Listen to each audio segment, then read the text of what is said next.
Ready? You want to try some?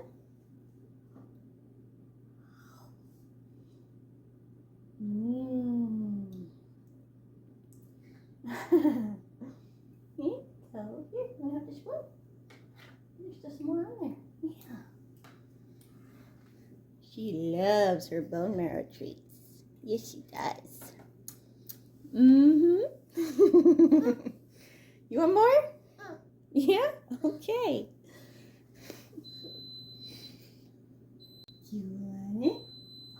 You want it?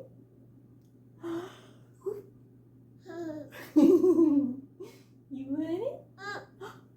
What? What? Yeah, that's good. See, there's more on there. There's more on the spoon. You gonna get it? That's so good. There's more on there. So,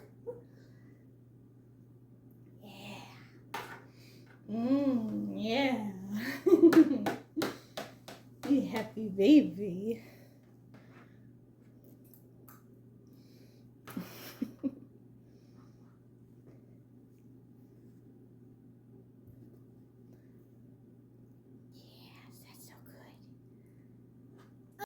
Hey guys, so what I'm doing right now is I'm finishing up some bone marrow treats for baby's first foods because I like to be prepared ahead of time. Makes things easier later. There's a really great short that I found with the step-by-step instructions, and really I don't think I could make a better video at this time for the actual instructions for making it. Basically, you put your bones, beef or goat bones, I like doing both, in a glass baking dish. And you want the bones that have a bunch of marrow still in them. And you can get them from the butcher shop. You can get them from most grocery stores. Just get soup bones. You can, I guess some places call them marrow bones, but just get soup bones. It works. And you just set them up in your glass pan and pop them in the oven, 425 degrees for about 25 minutes if they're thawed out. If they're frozen, you're going to have to cook them a bit longer. So I cook them for 25 minutes and then I check them. And then I do like 10 to 15 minutes more if I had originally had them in frozen, just because it takes a little longer when they're frozen. So you're going to have much faster turnaround if you let them sit out overnight so they're totally thawed. And then in the morning, put them in your pan, put them in the oven, 425 degrees for about 25 minutes. And then you just spoon out or scrape out all the marrow. And once you've removed the bones from the pan, you can pour whatever liquid is in the pan, because a lot of that is from the marrow, and pour that into your little container that you're storing your marrow in. I like to use a little Pyrex measuring cup because it's glass and it tolerates the heat well. And then what I do is I stick it in the fridge overnight. And while I'm harvesting, I'm like stirring it occasionally just to make sure every little bit that I collect gets mixed together evenly. And then this morning, I put it in the blender, well, not the blender, pardon me, my KitchenAid, and whipped it up. So we've got this nice whipped consistency. You can use a hand blender. I've seen people use a food processor. People use a blender. There's lots of different options. I like my KitchenAid because I don't have to hold on to it the whole time. And then I do an extra step with mine, since it's going to be a while before I actually start to use these. I love these little silicone ice cube trays you can get at Walmart. I have, this one's dinosaurs, this one's teddy bears, I have another one that's hearts, and there's other shapes you can get. Somewhere I have a unicorn one, which, you know, we say it's just horses, but that's us. If you're into unicorns, it's a unicorn. If you're into horses, it's a horse. Whatever. But these are really nice. I like these for freezing stuff in. So what I'm going to be doing, I did this last year and it worked really well. Basically, we have these little food nets for when babies are starting to be able to feed themselves stuff.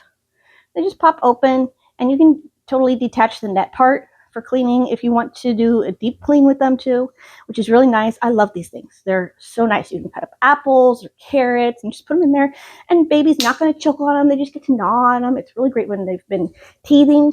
You could stick little chunks of banana, cut up bits of banana in the freezer, and then get them out, put them in here. Yeah, banana gets a little messy as it melts, but feels so nice on their gums when they're teething. It's wonderful. Anyways, what I like to do is take the marrow, freeze it, and then when it's time to use it, I can take one of, just pop them out of the container, stick it in the net, shut it, and then baby gets to feed themselves.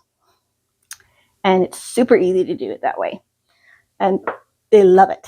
Like I showed you just a minute ago, I just whipped this up. I gave just a little bit of it to Fifi here. Fifi loves the bone marrow. Mwah! Fiona here was our 6th child, and she was our hardest teether by far. Hi, I see you. Yes, I'm talking about you. And it'd be like she'd hit where she was supposed to start teething, and she'd be teething for like 2 to 3 weeks, just constantly gnawing on her hands, cheeks red, low-grade fever, all the stuff. Yes, that was you. And she'd be so sad. Like no one could hold her except her mommy. She wasn't happy with anyone. And she was always so sad. And she'd never go to sleep before midnight. It was always like 12:30, 1 o'clock before she'd go to bed. You're so cute. Yes, you could help her. And it was exhausting. And for months, it went on like this.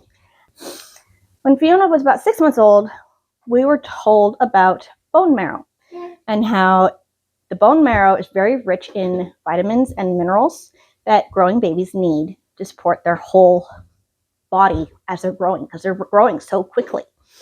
And we've done enough research to know that our family does have some mineral deficiencies, which we've been working to address over the years. But it's like, okay, this is a brand new baby. We can't just put her on all these mineral protocols. What can we do? So we took a serious look at the bone marrow, and we were like, well, it seems like a very affordable, easy way that we could start her on baby food, and we could just make it totally ourselves very easily. And it's something we could actually feel good about giving to our babies. So I baked my bones, I harvested the marrow, I whipped it, and then I fed her. Probably, it wasn't very much. It was probably like a tablespoon at about dinner time. And like I said, she was not going to bed before 12:30 every night. She was in bed, sound asleep at 10:30 that night.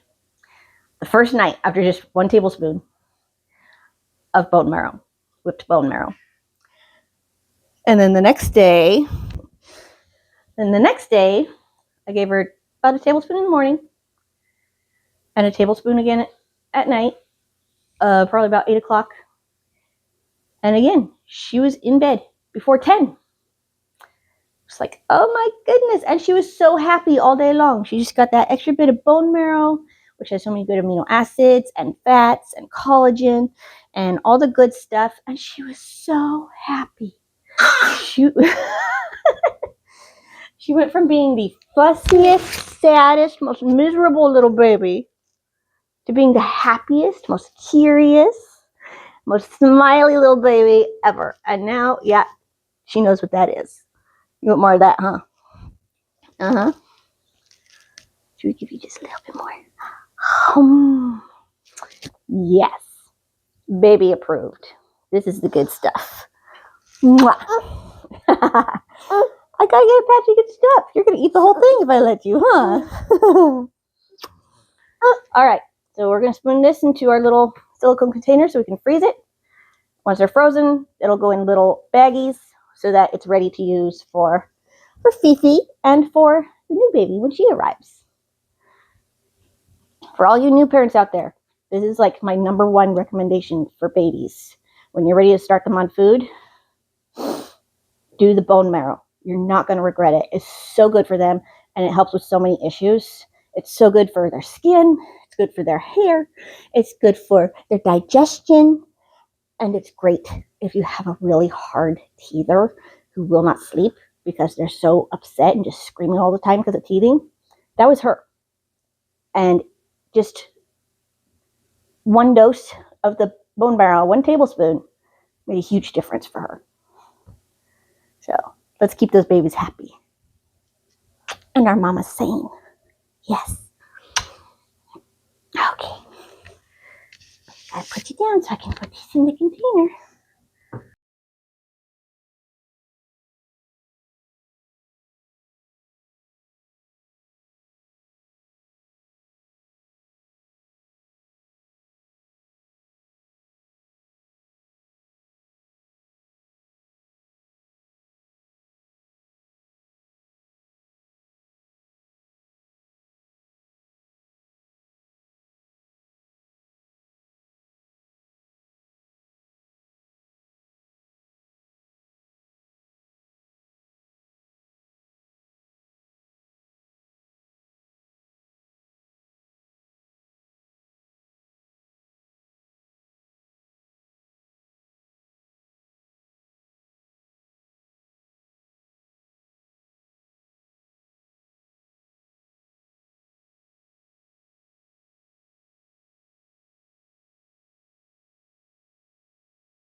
So, this is just a couple hours later. It's time to pop these bone marrow treats out.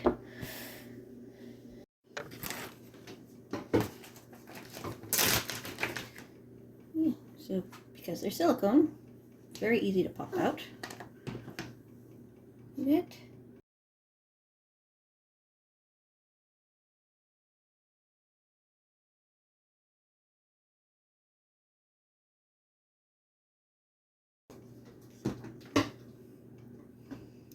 Just a cute little bear. And dinosaurs. Oop. Got a little stegosaurus. And triceratops. And Lonic with a deformed head.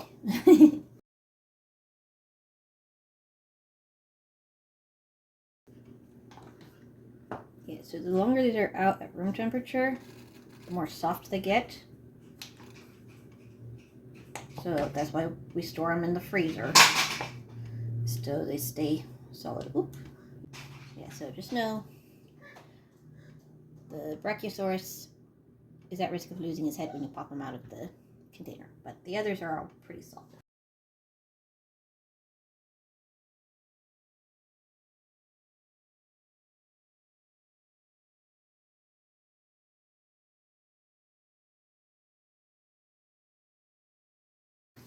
Ta-da!